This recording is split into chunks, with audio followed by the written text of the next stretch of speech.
Kasi tayo mga negosyante, alam na natin na hindi ko kailangan magtipid, kailangan ko lang palakihin yung cash flow ko. Yes. Yung pumapasok na pera. Yun lang ang top of mind ko. Kami ng wife ko, wala kaming budget. Wala kaming budget for food. Meron naman tayong budget for living expenses. Pero wala kaming budget pag lumalabas. Kumakain sa labas, nagka-travel or what. Kung gusto namin, bibili na namin. Wala kaming budget. Di kami nag 10% sa ganyan, 10% sa ganon. Ang mindset ko dati, edi magawa na lang tayo ng more source of income para malaki yung income para hindi natin ma-feel na lulubog na tayo. Correct. Ganyan dapat. Kasi, ang gastos kasi hindi naman mawawala eh. Kaya nagtataka ako doon sa ibang tao eh. Tipid ka, magtipid ka, para maka-invest ka.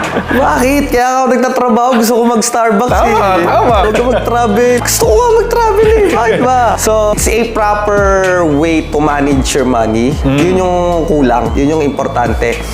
Lalo na, kasi usually nakakausap ko, mga empleyado. Kasi tayo mga negosyante, alam na natin na hindi ko kailangan magtipid, kailangan ko lang palakihin yung cash flow ko. Yes. Yung pumapasok na pera. Yun lang ang top of mind ko. Hindi ko pa kaya to afford, big sabihin, mababa pa yung income ko. Tama. Tataasan ko yung income ko.